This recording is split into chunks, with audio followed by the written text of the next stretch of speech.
Hello, everyone. Welcome to the TripPursuit podcast. And today we have Evili with us, and she's from Didymoteicho, Greece. And by profession, she's an HR specialist. And we're here to know more about Greece from her, know more about the tourism of Greece from her, and her experiences throughout her life. So let's start.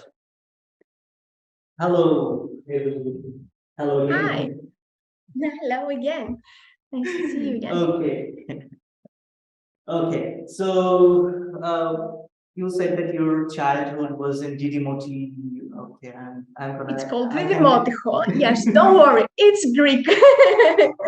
It's hard. I okay. know. Okay. So yes, I was born and raised in Didymoteicho. Yes, you were born and raised in Didymoteicho. I got Mhm. it right? Yes, absolutely correct. Yes. Okay. Okay. So you were born and raised up in Didymoteicho. Don't worry, it's a Greece. Okay. It's in a great place in Greece. I believe that's all right. Great place in Greece. Okay. So how was your childhood and like how was the like I guess it was pretty normal for you to see those scenic beauties around you throughout your childhood and for us tourists those are pretty awesome places when you go to there and for the locals it's this is just a regular thing for me. So how was that for you?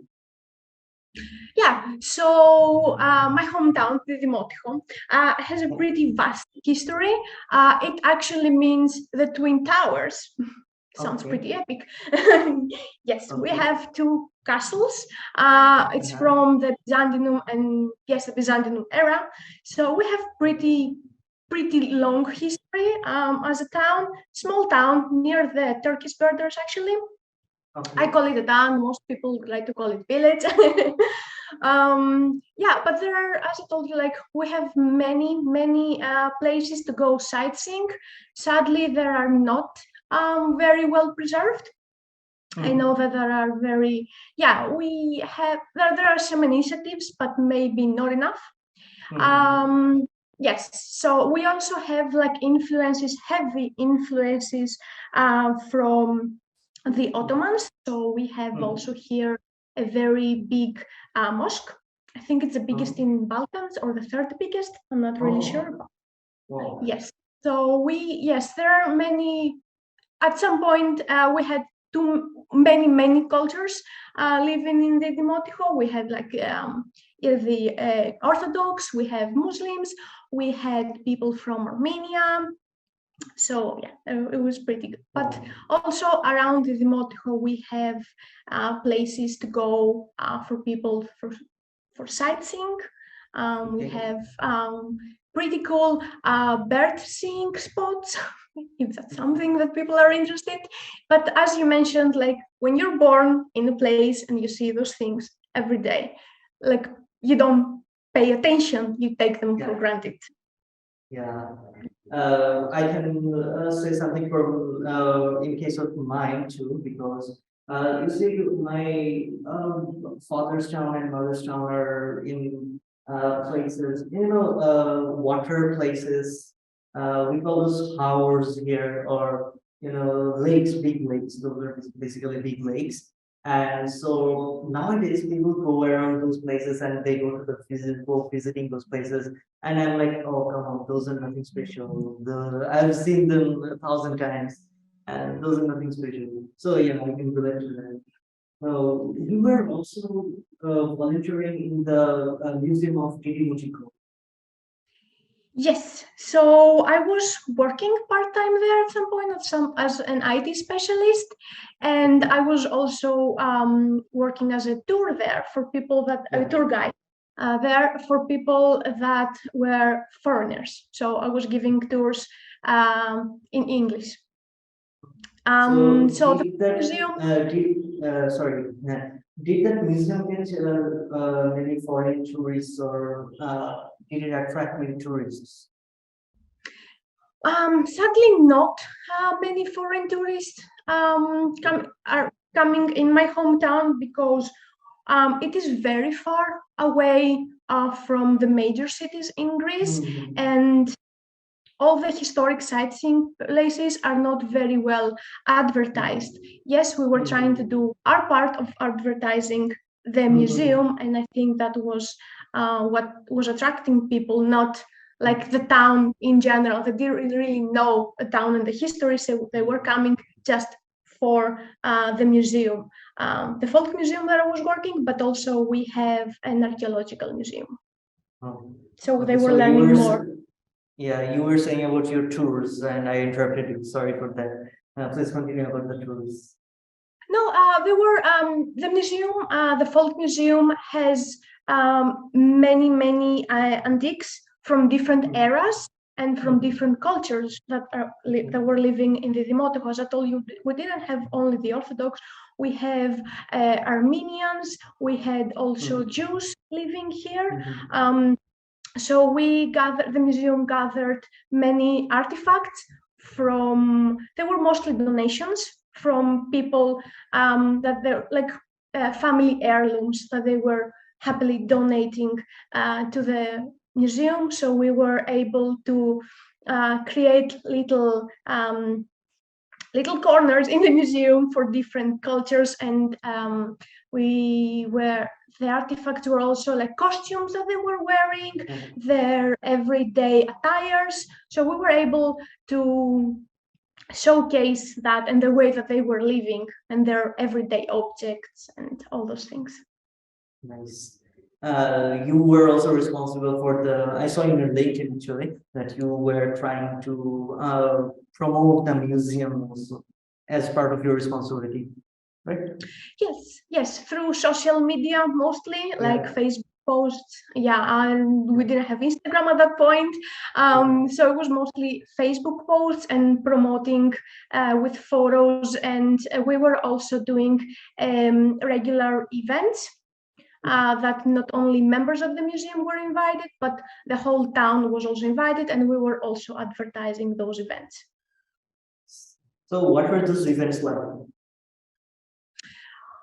So we were doing like a yearly gathering for all the members of the museum, and we were exhibiting all the new artifacts that we were getting, and all the events of the year, and we were working regularly with children. So we had I don't remember right now how many people that they were coming, and they were volunteering the time, and they were creating activities for children that we were learning, for example, how to make bread.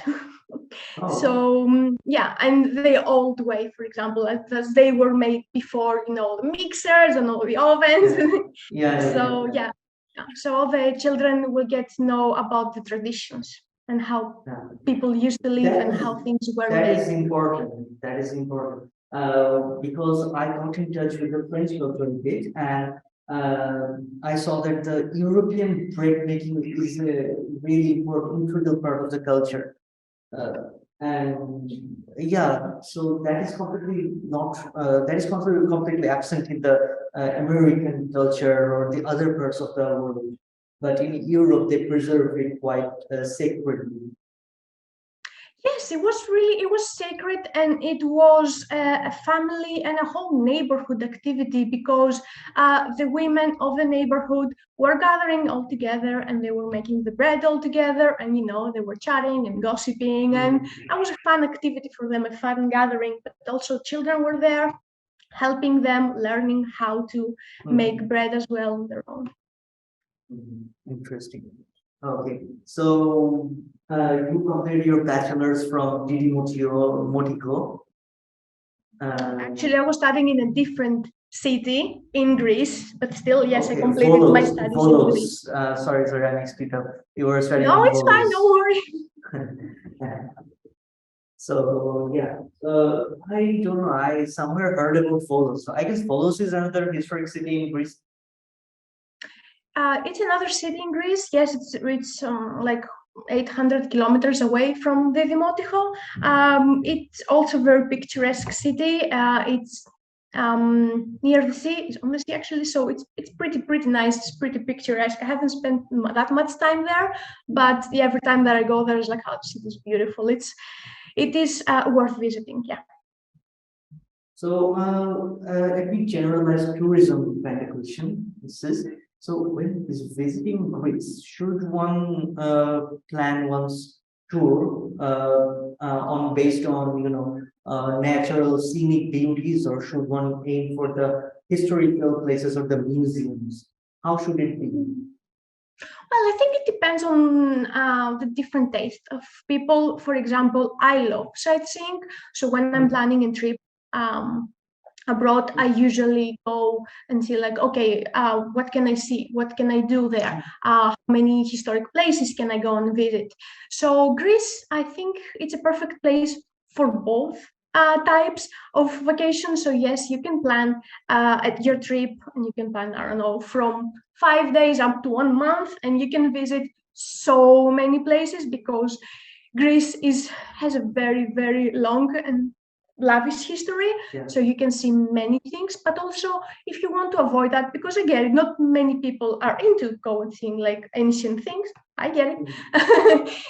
You can also go and visit like beautiful towns, beautiful places, go to the beach. Greece is very famous for their beaches. So Yeah. you can do both types of tourism here in Greece. Great. So yeah, Greece is very famous for its beaches. What are the famous beaches? Wow, so we have thousands, and I'm not exaggerating.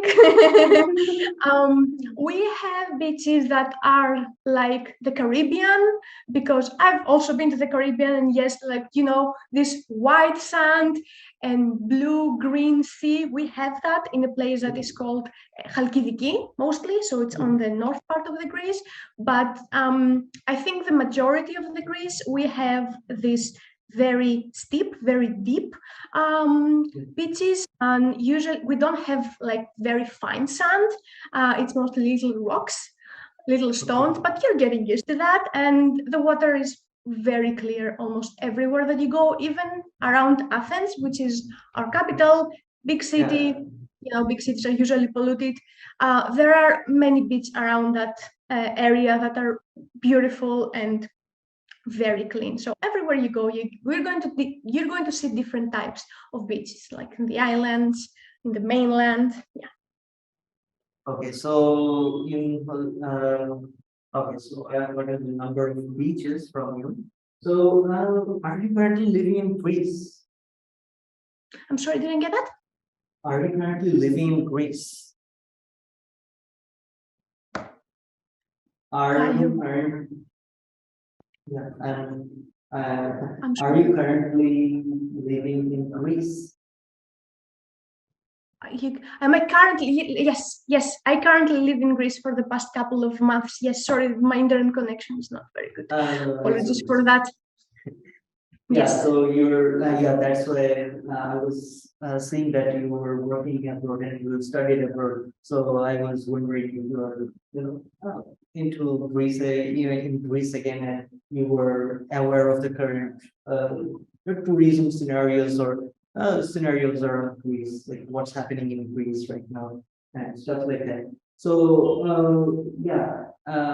but I have the perspective that visiting less known places versus visiting well-known places. In less known places, you get to see less people. You can spend more me time, but also you face less benefits, right? And that's completely opposite in famous places. So, what's your opinion on that? Yeah, so of course, like if you visit Greece and you visit Athens, like you have to visit Acropolis, like, there's no way you cannot visit that place. Is it worth it? It is Is it worth it to visiting Acropolis? It's definitely worth it, definitely. And the Museum of Acropolis and the Archaeological Museum, they're one of the most touristic places that you can, if not the most touristic place that you can visit in Greece. But it's definitely worth it. Definitely recommend it, Yes, you have to go there. It's the most touristic place, But apart from that, you can visit other places that are not that well known, but still they're breathtaking, you know. So we have a place on the south of Greece. It's called Monimvasia. It's a town built on a rock. Like it's beautiful, it's magnificent. It's not very well known. For us in Greece, yes it is, but for outside people it's not very well known. It's definitely worth it. And to be honest, like as I think with every other country, if you know a local and that person like takes you for a tour, you're going to see places that you're probably not going to see by yourself because you don't know them. And yeah, there are hidden gems everywhere in every country. I get it, it's very difficult for tourists to find them. But if you have a local, and that's a great tip there, find a local, make local friends. And in Greece, it's easy to make friends. Yeah, we're very warm as Yeah, you were very friendly. I must say, you were very friendly. Thank you. Not all of us, the majority, you know, I speak with every country.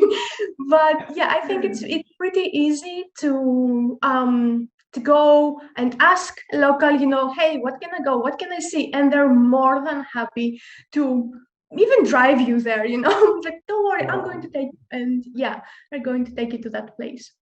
So I guess Greeks feel some sort of, you know, enthusiasm or pride in showing their rich history and the rich culture, right? Yes, definitely. As I told you, we have so much history. There is so many places to go and see and experience what it used to be like, you know. And yes, we are proud of that, and we want people to show that. I think that so many people maybe take it to the other side, you know, it's like, oh, you know, we Greeks, we did that, you know, so that's the bad part. But yes, we want that, and I think that tourism is Greece's big industry. So we're practically Greek. They're living from tourism. Yeah. They're living. They're living from tourism. They're living from, yes, it's our main industry. Yeah. Yes. Yeah. So you were saying that in your place, in your birthplace, the historic sites weren't that much, you know, taken care of. So what would happen if that place sees a surge of tourists? What would happen? Like, shouldn't so ultimately, is it good or bad for that place to see more tourists?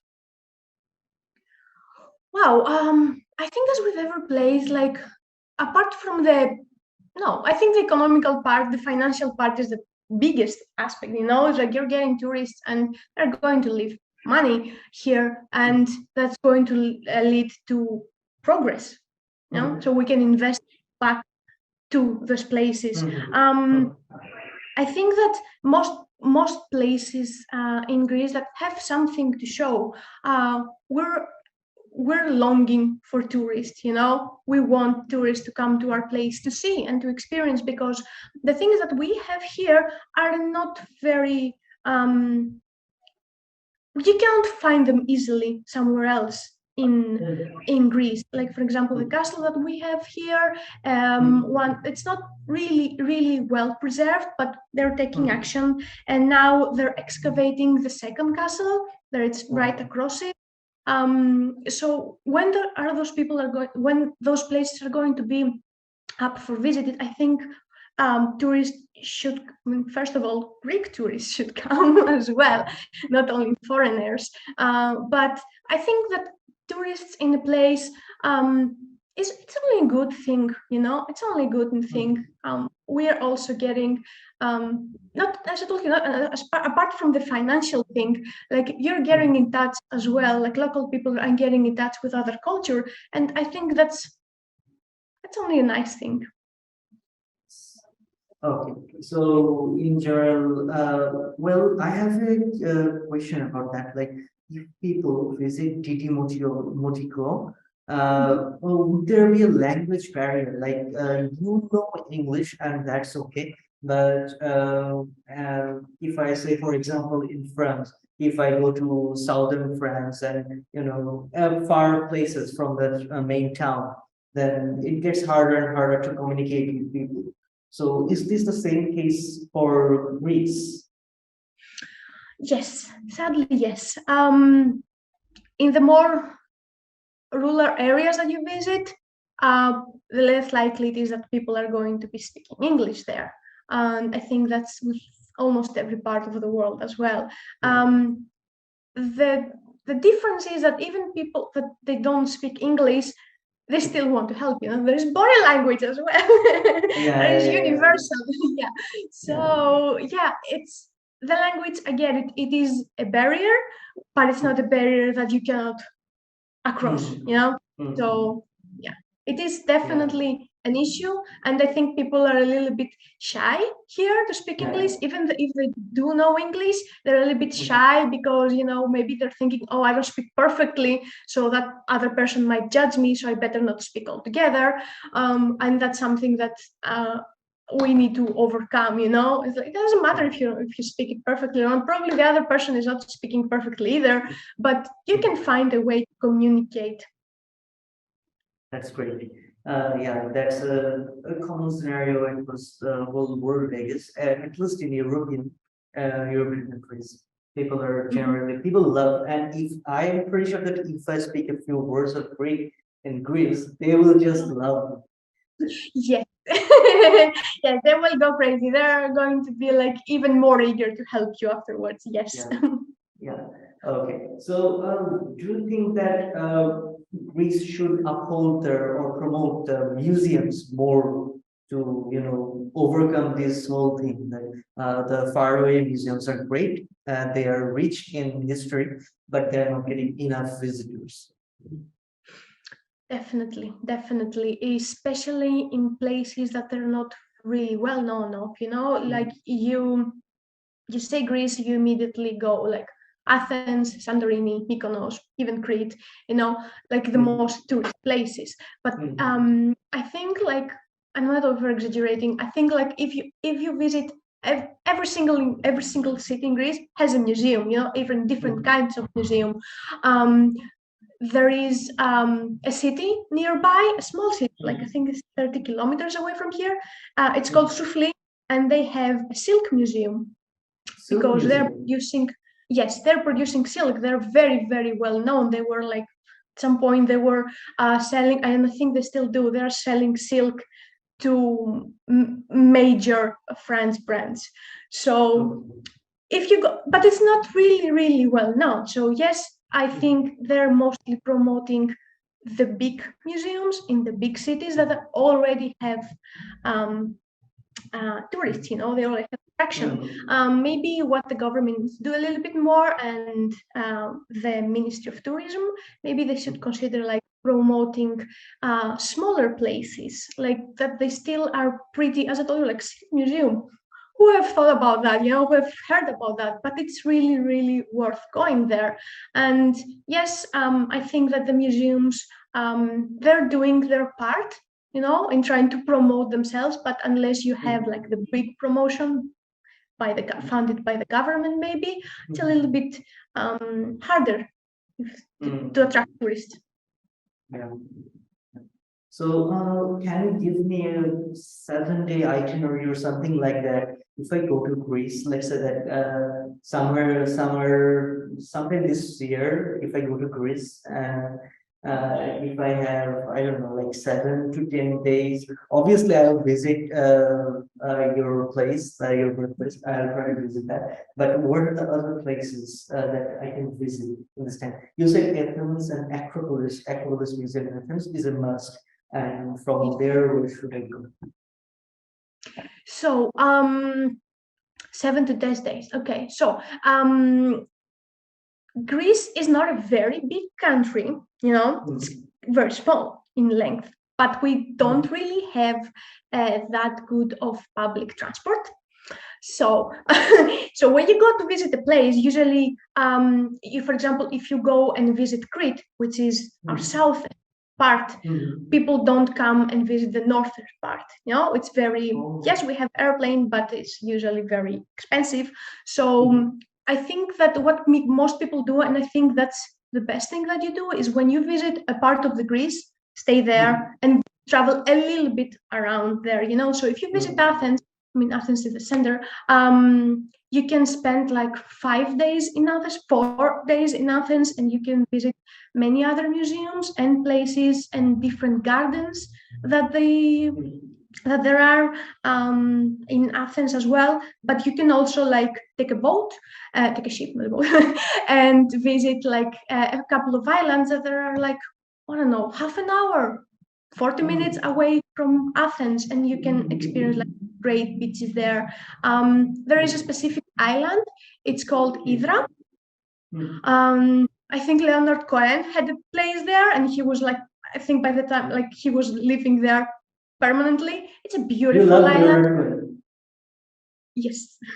We have something else in common too. Okay. That's great.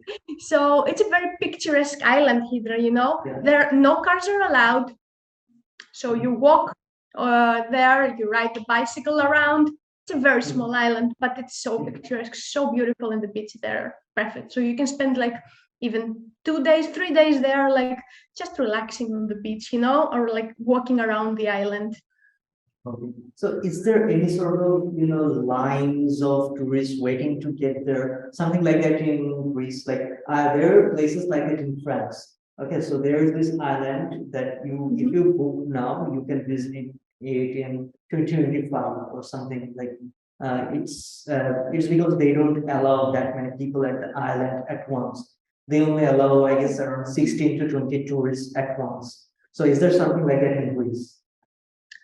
Not to my knowledge. No, I haven't heard something like that happen in Greece. No. So you just go, and I think like I don't think that you even have to like pre-book visiting in museums.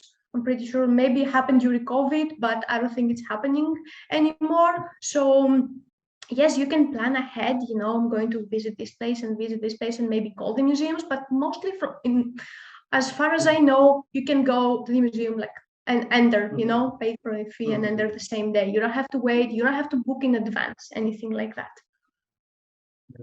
Okay, so you were saying about the island. Sorry, I didn't catch the name of the island that you said. What was the name? Hydra. Hydra.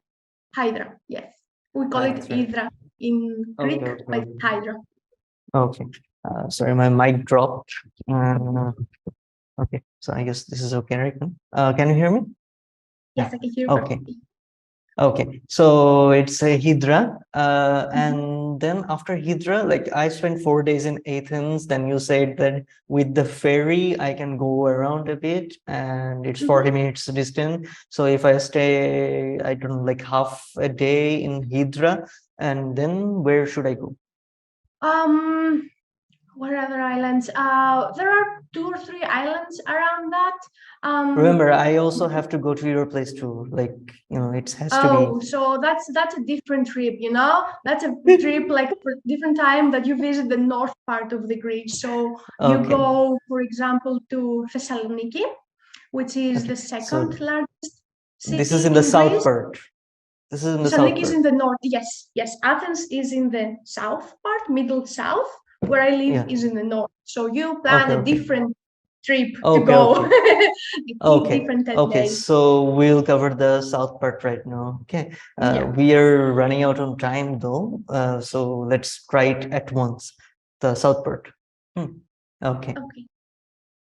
So after the island, Hydra, then we go to there are 3 or 4 islands around that, and you can visit them as well. I'm not really sure because I haven't done that. If you can make, if there are cruise lines that they get you there on those specific islands. I know there are many cruise lines that can take you to different islands that are a little further from Athens, but so you can visit, for example, Mykonos, Santorini, the most popular ones, but also like some other places around them, some other islands that are not very well known.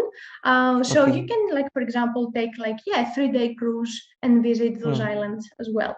Okay. So, is the cruise trip, straining to the pocket, or what should I say? Like, is it costly? Is it expensive? Or like, if I plan, like, this is for everyone, right? So, Mhm. if this is expensive, we need an alternative plan for, who are a bit, who want to save a Yeah. bit. So Mm, it really depends on the time of the year that you're visiting. mm, So, for example, if you visit Greece during July and August, that's the most mm, expensive, months, and that's the most packed with tourists. But if you mm, visit around September, even late mm, September, mm, the sea is still very warm.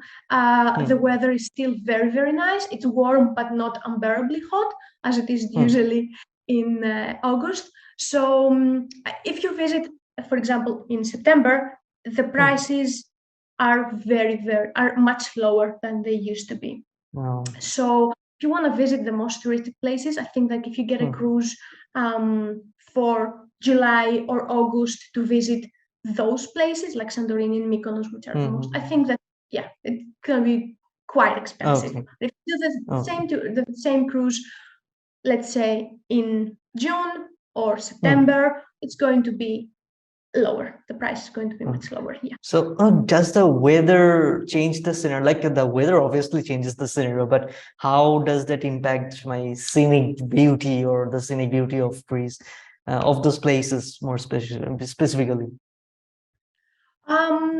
So for me personally, my favorite uh, my favorite time to go and travel is September because I told you it's still warm. It's very warm, but it's not unbearably hot like the 40 degrees that we usually Mm, have during mm, August. So it's a little bit warmer, mm, but still you can go ahead. Like you can walk around, you're gonna be perfectly fine, not sweating like crazy. Uh, but if you decide to visit, for example, the islands during winter, which maybe I mm, wouldn't recommend because probably you won't be able to visit them with a cruise ship because mm, mm. the, Like, the sea won't allow that, yeah, yeah, yeah. So, and also our islands tend to be very isolated and not many people Okay, live during the winter. okay, So you're not going to have the whole experience. okay. So, but if you want to, yeah. So there are different places to visit in Greece for different types of the year. Mhm. So, how female friendly is this trip? Oh, very. I don't think, hold on, no, let me rephrase. um, um, I think that females and males, you have to protect yourself. You have to use your common sense sometimes. Mm, You can visit Greece as a solo tourist, mm, female or male, but you have to make smart choices. As with Greece, it is a safe country for tourists. mm, Not We don't have crazy things going on, but if you provoke situations like mm. regardless of the place that you are, like things are going to happen, but generally it is a female friendly place. Yes. Great. Okay, so we have 1 minute and 45 seconds left in this Zoom meeting. Would you like to join another meeting and discuss it further, or you should Yes, sure, we can do share? that. Okay, okay. So I'll just set up the mail. I'll just set up another meeting. Okay, so once this is over, I'll just send you another email with another link. Hmm, Yes, that would be okay. great.